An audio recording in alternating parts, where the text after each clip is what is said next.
Good morning, and welcome to the Unitarian Universalist Church of Amherst.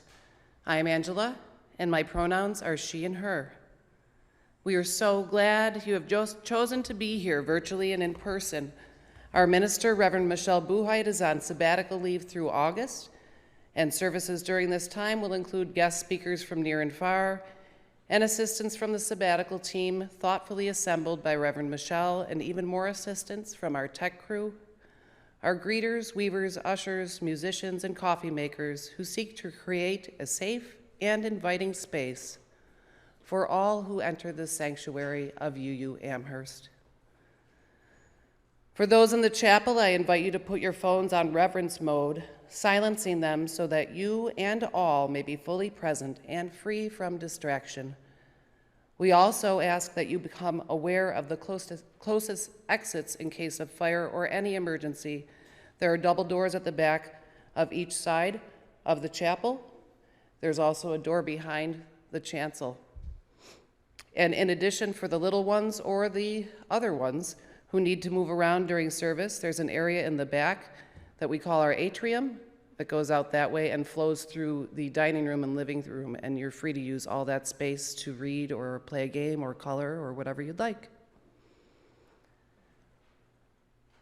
As we gather, we acknowledge that our church is built on land that was once nurtured and cherished by the First Nations people of this area, the Haudenosaunee, and before that, the Neutrals. May we continue to tend this cherished land and courageously cultivate community with all living things. It's been said that Unitarian Universalism is the religion that puts its faith in you, trusting each individual to engage in a spiritual journey and to reach your own conclusions about spiritual matters. We do that in beloved community as we support one another in faith and in friendship. In that spirit, this congregation has created a covenant, a sacred promise of how we will strive to be with one another. Please join me in speaking our covenant. Together we promise to gather in compassionate community, to celebrate diversity of thought and unity of spirit, and to seek wholeness for ourselves, our children, and our world. We begin each gathering by lighting the chalice, the symbol of Unitarian Universalism. Our flaming chalice represents the light of truth, the warmth of community, and the fire of our commitment to foster more compassion and justice in a hurting world. Please join me in speaking our chalice lighting words. We gather this hour as people of faith, with joys and sorrows, gifts and needs. We light this beacon of hope, sign of our quest for truth and meaning in celebration of the life we share together. Each of us carries with us into this worship time cares and concerns, joys and sorrows. Together we create the container where we can put down our burdens, knowing they are held gently by this gathered community. For those joining virtually, I invite you to give voice to that which is on your heart, or perhaps type it into the chat in the live stream. For those here in the chapel, I invite you to come forward and place a stone or shell on the table labyrinth in recognition of that which is on your heart.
Please join us in communal singing with this traditional Buddhist meditation.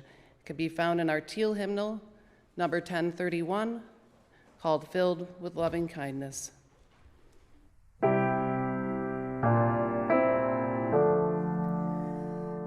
I be filled with loving kindness. May I be well. May I be filled with loving kindness. May I be well. May I be peaceful and at ease. May I be whole. May you be filled with loving kindness. May you be well. May you be filled with loving kindness. May you be well. May you be peaceful and at ease. May you be whole. May we be filled with loving kindness. May we be well. May we be filled with loving kindness. May we be well.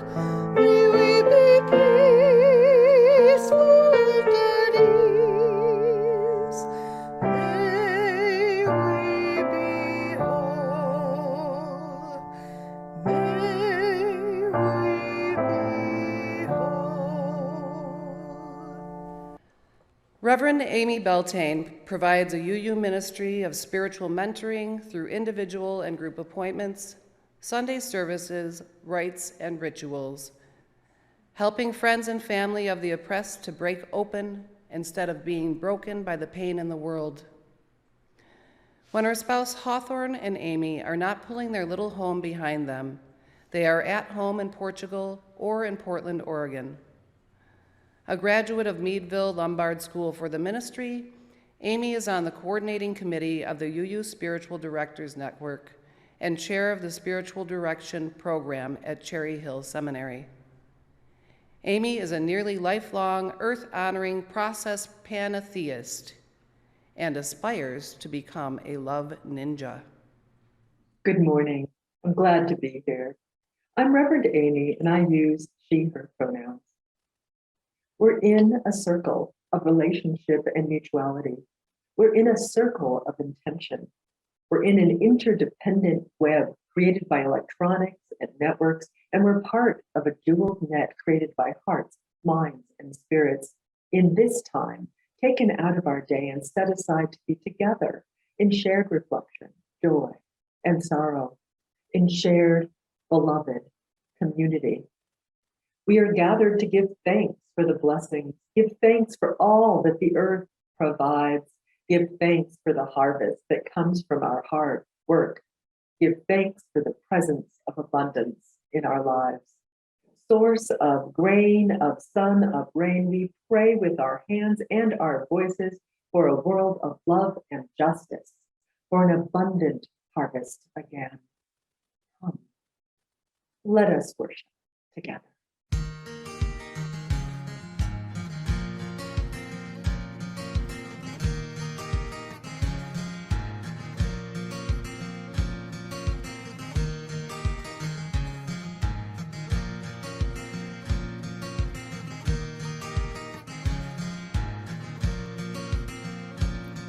There were 3 men came out of the west, their fortunes for to try. And these 3 men made a solemn vow, John Barleycorn must die. They plowed, they sowed, they harrowed him in through clothes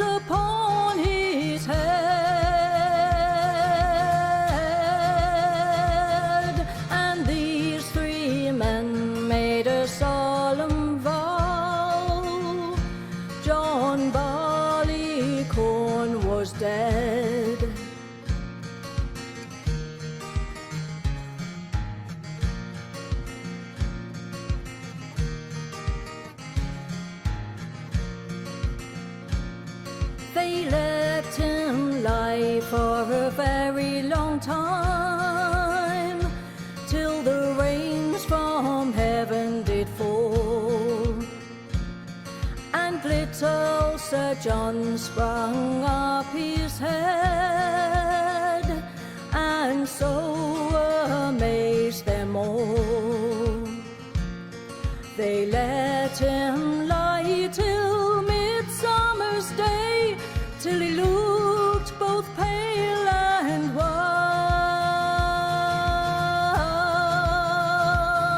and little Sir John's grown a long, long beard, and so become a man.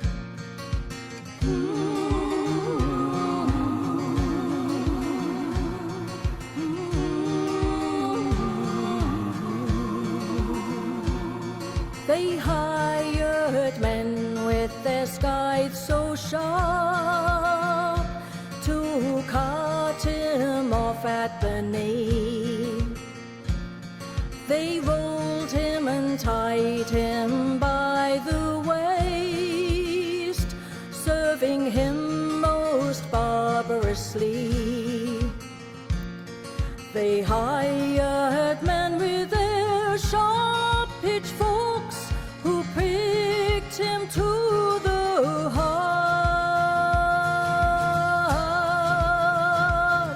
and the loader he has served him worse than that, for he's bound him to a cart.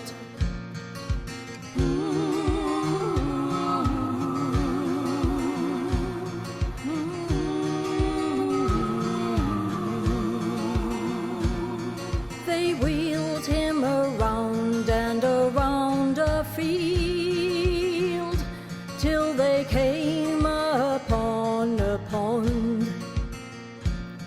and there they made a solemn oath on poor John Barleycorn. They hired men with their crabtree sticks, who cut his skin from bone,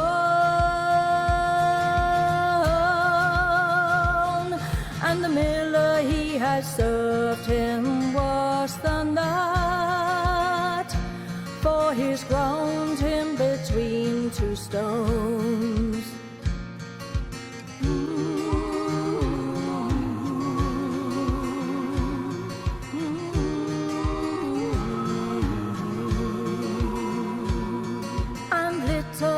Sir John and the nut brown bowl, and his brandy in the glass, and little Sir John and the nut brown bowl proved the strongest man at last. The huntsman he can't hunt the fox, nor loudly blow his horn,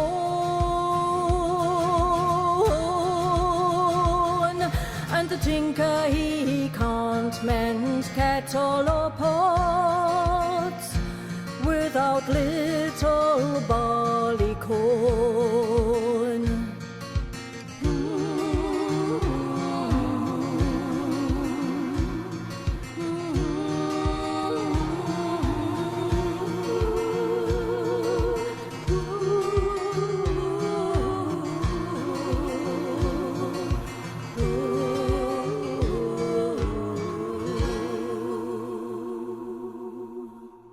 We just heard a song about barleycorn.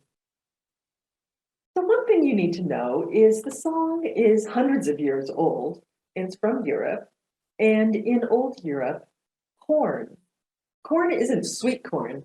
It is the berry parts of grains like barley or oats or wheat. So in the song, they made that barleycorn into a person, but they were really talking about making flour. And I want to have a party, and at that party, I want to have cake. And I'm looking at my recipe and it calls for flour. So how can I make my cake? From scratch? What do we need to do first? Well, the very first thing is to save the seeds. And when we have these safely protected seeds, we can go out into the fields and prepare the soil. We can plow and we can fertilize and we can harrow. And then we can take the seeds out and we can sow.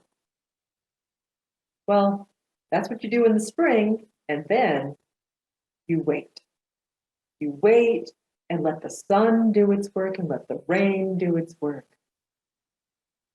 And June passes and July passes and the grains grow. And then you check for ripeness.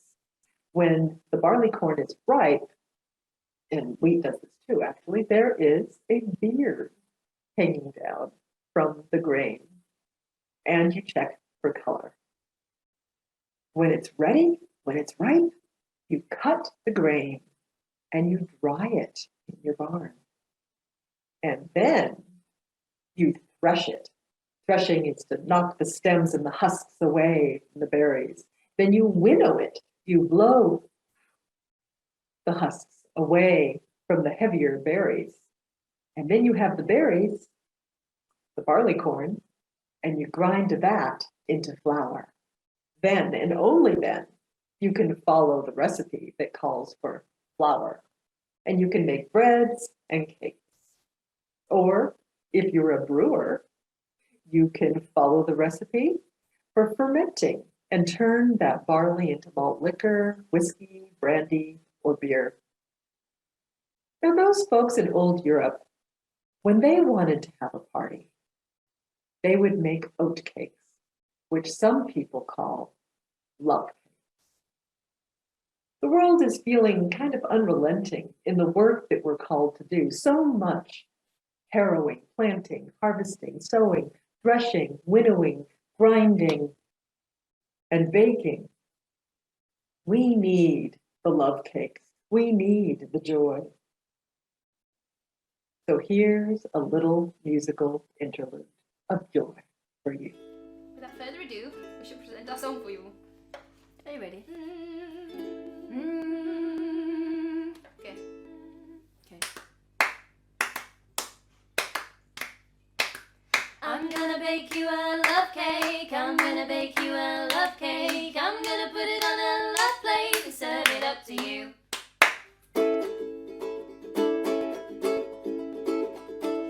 I'm gonna bake you a love cake. I'm gonna bake you a love cake. I'm gonna put it on a love plate and serve it up to you. I'm gonna mix it in my love bowl and add a little bit of my soul. I'm gonna put it in your cake hole. I'll serve it up to you. It'll be so moist, it'll taste so good. Then you'll feel my love deep inside of you. I'm gonna fold in a love egg. I'm gonna add a little nutmeg. I'm gonna guarantee you're well fed. The time for some kazoo.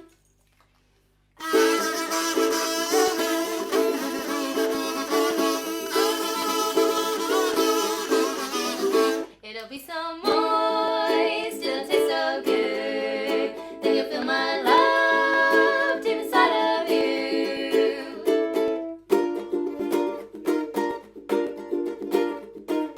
I'm gonna cut it with my love knife. I'm gonna cut it till it feels just right. I'm gonna feed it to you all night. There's just enough for two. It'll be so moist. I'm gonna bake you, it'll taste so good. Then you'll feel my love. I'm gonna put it on a love plate, serve it up to you.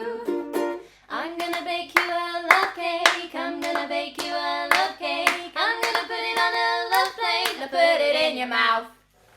Cake. Ooh, it looks so good. Ah! This reading is Lughnasadh. Lugh is the son of Taltiu. This was written on the 1st of August, the day of the celebration of Lughnasadh in 2018 in Portland, Oregon, by T. Thorne Coyle. For Lughnasadh, August, a poem for all who harvest. Taltiu cleared the plains so crops would grow. She died exhausted from her labor, but the land flourished and fed the people.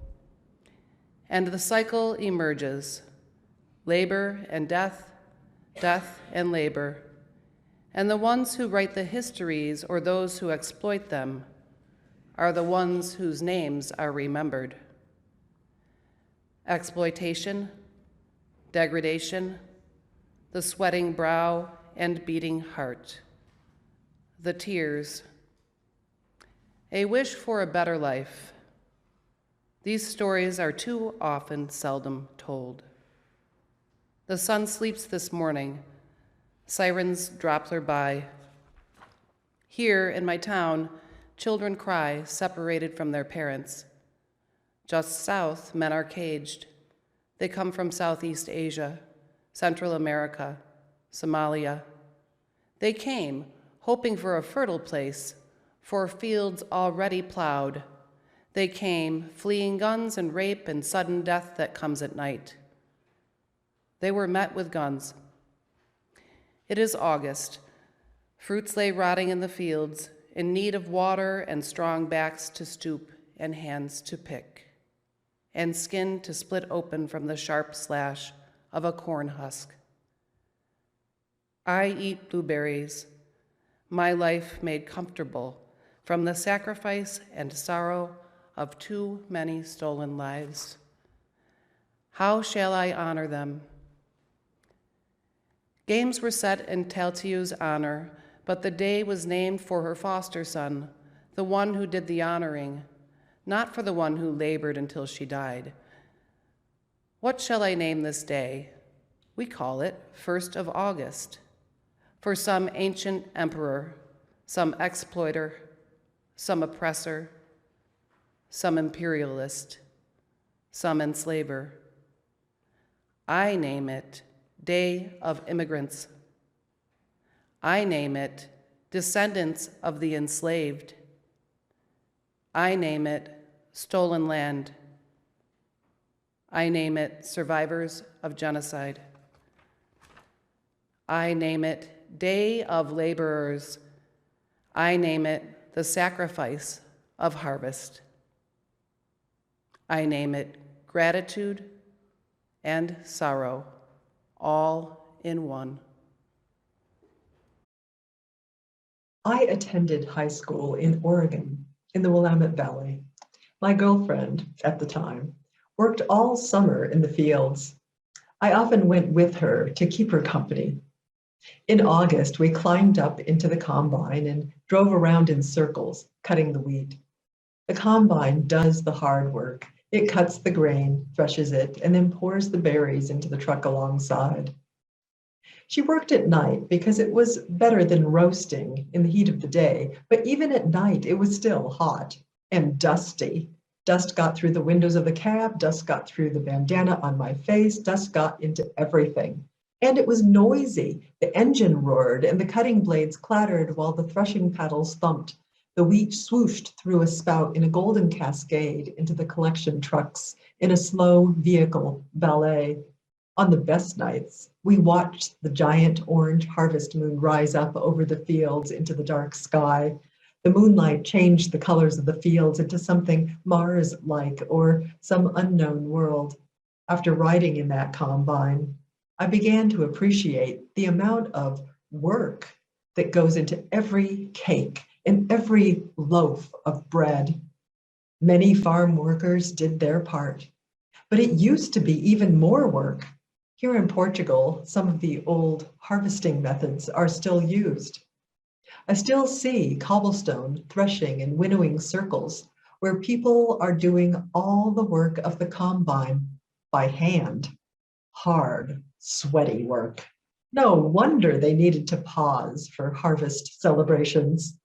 In fact, groups of young people would make the winnowing and threshing a party, dancing, singing, and drinking together while the chaff blew away. In the past, communities had to rely on what was grown nearby for the bulk of our nutrition.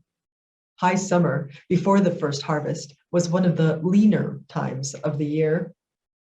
Seedlings were turning into plants and the sun was shining, but people still subsisted on stored food. So the first harvest was sacred, shared in joy and thanksgiving. The celebration of first fruits is not such an obvious holiday nowadays because we have mostly moved away from being an agrarian society. Many pagans look to nature for inspiration for our inner cycles. We follow a cycle that mimics the cycle of the barley corn. This sequence helps us stay energized when our spirits are tired or times are lean. It helps us to stay focused when the world distracts. Growing food is serious work, sometimes desperate work, always necessary work. It is not the only necessary work, it is also necessary to grow a world of love and justice. At this time of year, we don't just celebrate a harvest of food crops, we also celebrate the harvest of justice work. The beginning of August has many reasons to celebrate the hard work of people past and present. The Slavery Abolition Act of 1833 abolished slavery throughout the British Empire. It came into force the following year on August 1st, 1834, and was finally completed August 1st, 1838. A reason to celebrate. August 1st has been remembered by formerly enslaved people, and in 1985, Trinidad and Tobago declared a national holiday to commemorate the abolition of slavery. They celebrate and remember. In Canada and many Caribbean islands, Carnival isn't celebrated at Lent. It is an Emancipation festival at the beginning of August.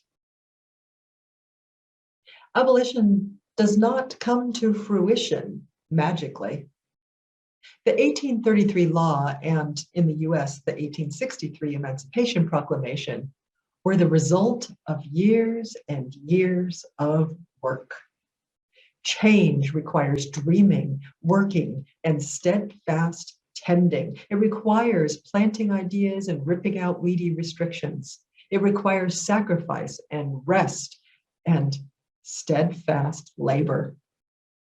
Just like the labor required to grow grain and bring in the food harvest, social change requires hard work before we can bring in the harvest of justice. The work of justice takes a village. It takes people doing the work and then handing the baton to the next folks. It takes showing up, planting, watering, harvesting, threshing, winnowing, each doing our part. August Eve, or the celebration of first fruits, is the first of 3 harvest holidays in Wicca and Druidry. The other 2 are autumn equinox and Samhain. Pagans look to nature for inspiration for our inner cycles. The circle of the seasons of the year is the cycle of the planting, harvesting, surviving. At the beginning of the circle of the year, starting with the final harvest in October, seeds are saved and food is stored away to survive the fallow season. In the winter, dreams are dreamed. What will come from the seeds? In the spring, seeds are sown with intention. Not just bell pepper seeds or flower seeds. We plant the seeds of transformation or the seeds of a spiritual journey. These are the seeds that many people refer to as New Year's resolutions, or they're the seeds of commitment, investment, or action. Over the summer, we work to plant and nurture those seeds. As the year turns to late summer, we hope to harvest what we have planted. In heathenism, a modern Norse-inspired religion, Frey feast, or Freyasblot, is held August 1st. Blots are parties, and this party is for giving thanks. We give thanks for the fruits of the first harvest of the year. Ritually, a loaf of bread is baked as an offering to the goddess Frey. My heathen friends are some of the most justice-oriented hard workers I know.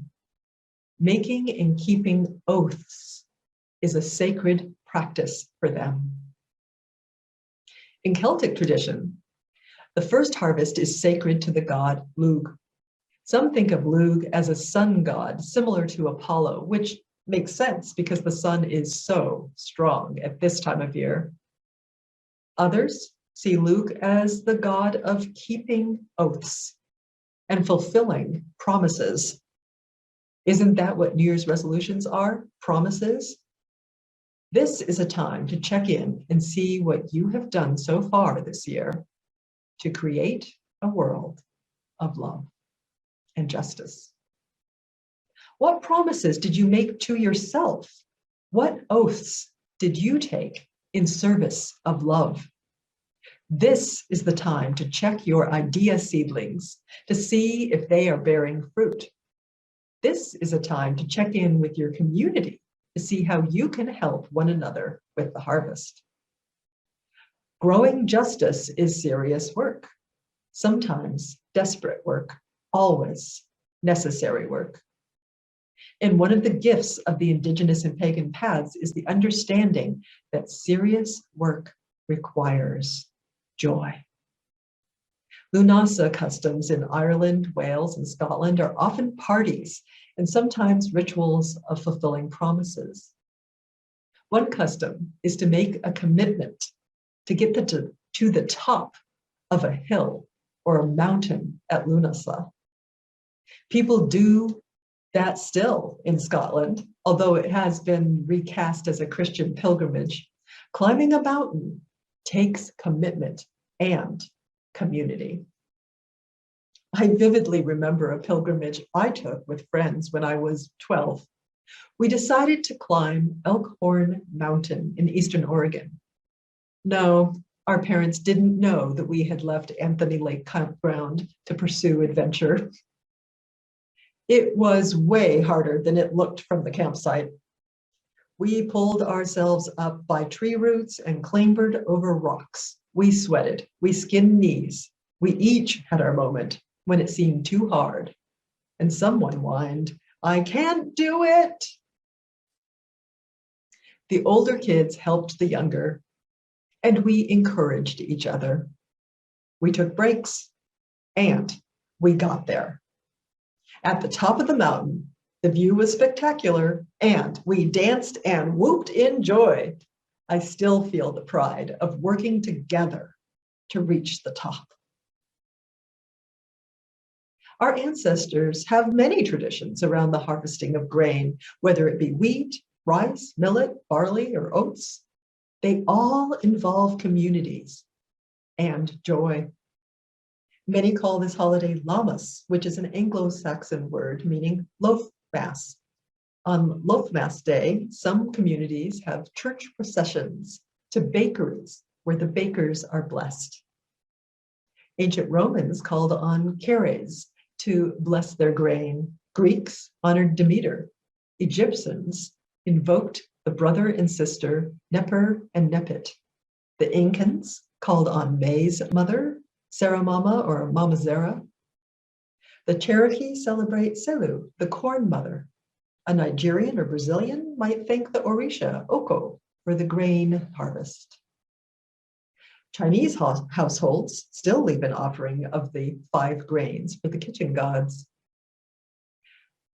What oaths or intentions have you committed to? What have you worked hard at, putting in the mental and physical labor to see your dreams manifested? How do you give thanks and embrace joy in the work? Now, as we each start finally seeing some of the fruits of our labor, in whatever form those first fruits take, feel the relief and joy.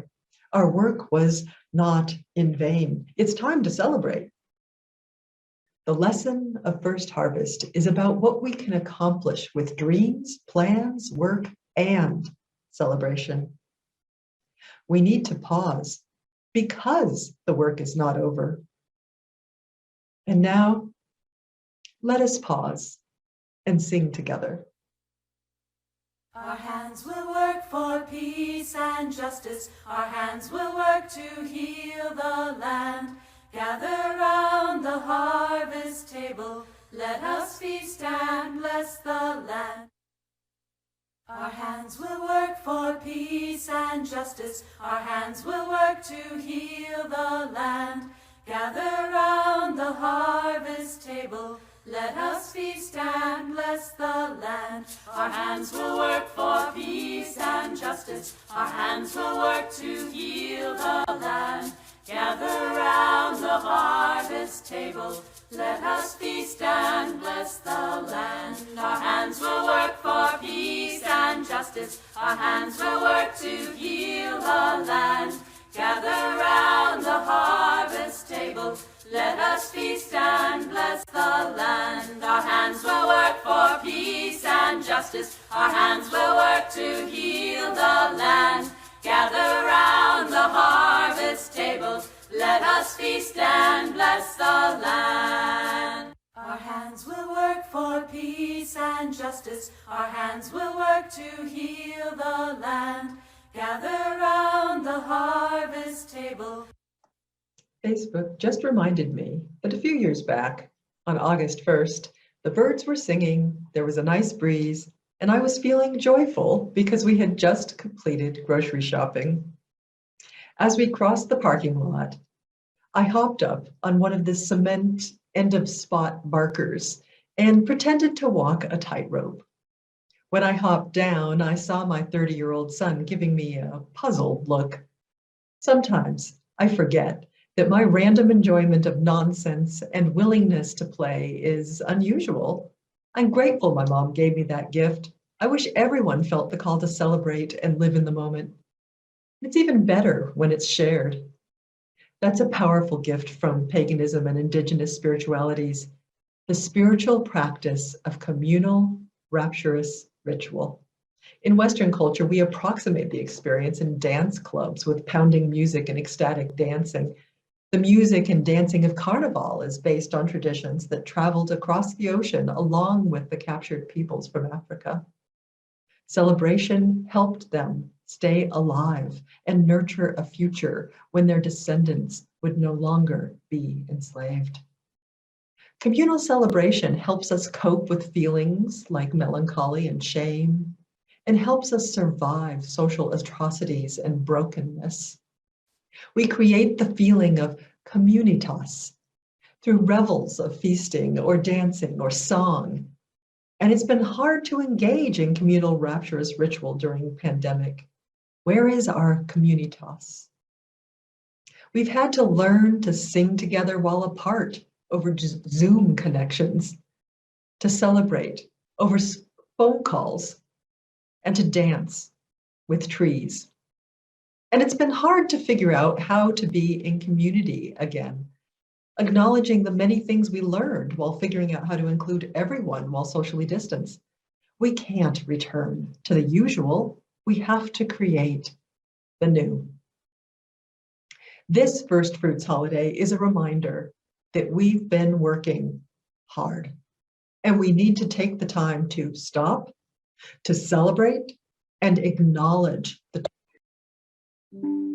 enjoy the abundance, give thanks, because we are not yet done. Collective celebrations are moments when we reaffirm our oaths and our covenant of love, of community, of relationship. We feel something like that when participating in dances of universal peace, or at a sporting event, or at a protest, or in Sunday worship services. Enslaved people, oppressed people, marginalized people throughout history have come together to create joy, to energize for the work they must do to survive and grow justice. It's still happening. My spouse and I have been watching RuPaul's Drag Race lately. The show draws on the tradition of dressing up and creating a party, the costume balls that were made famous by the movie Paris is Burning, and the drag show acts came out of the LGBT underground among folks who were oppressed and struggling through life. We need the party, the celebration, to make it through. especially when life is really hard. It doesn't have to be a carnival. We can court joy in small ways too. When I'm overwhelmed, celebration is one way I give myself the energy to persist. When I do the dishes, I stop and admire the full dish drainer.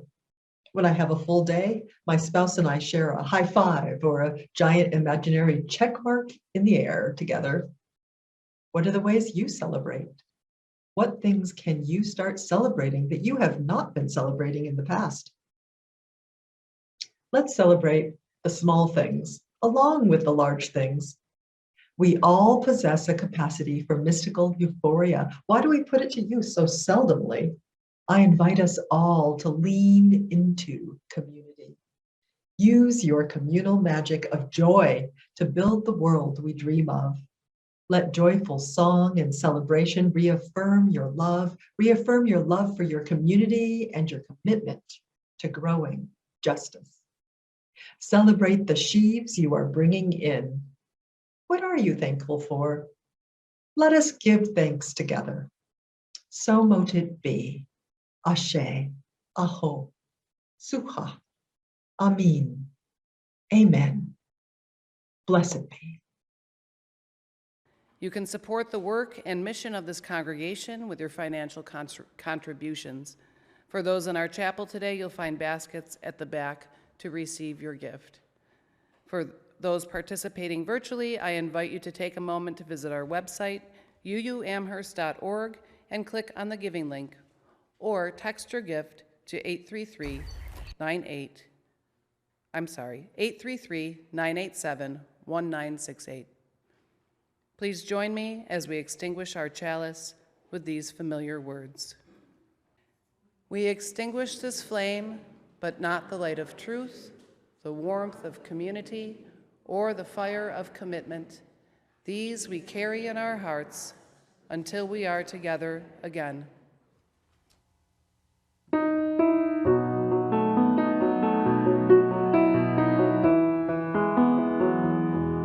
Travel light and travel easy, till I see you once again. Travel light and travel easy,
There's a gospel song based on one of the Psalms from Jewish scripture. Sowing in the morning, sowing seeds of kindness, sowing in the noontide and the dewy, waiting for the harvest and the time of reaping, we shall come rejoicing, bringing in the sheaves. By and by the harvest and the labor ended, we shall come rejoicing, bringing in the sheaves. It goes on, going forth with weeping, and the loss sustained, our spirit often grieves. When our weeping's over, we shall come rejoicing, bringing in the sheaves. The psalm is Psalm 126:6. He that goeth forth and weepeth, bearing precious seed, shall doubtless come again with rejoicing, bringing his sheaves with him. And the story is one we know well. We weep for the injustice and pain and brokenness in the world. We labor to plant seeds, seeds of kindness, seeds of justice, seeds of comfort. We toil to tend those seeds by caring for one another, by showing up in the streets and by writing our letters to our representatives. We work to bring in the harvest and make real the world of love and justice. And when we see a harvest, even a small one, like the smile on a well-fed child's face, we rejoice. We shall come rejoicing, bringing in the sheaves. So mote it be. Ashe, Aho, Suha, Amin, Amen. Blessed be.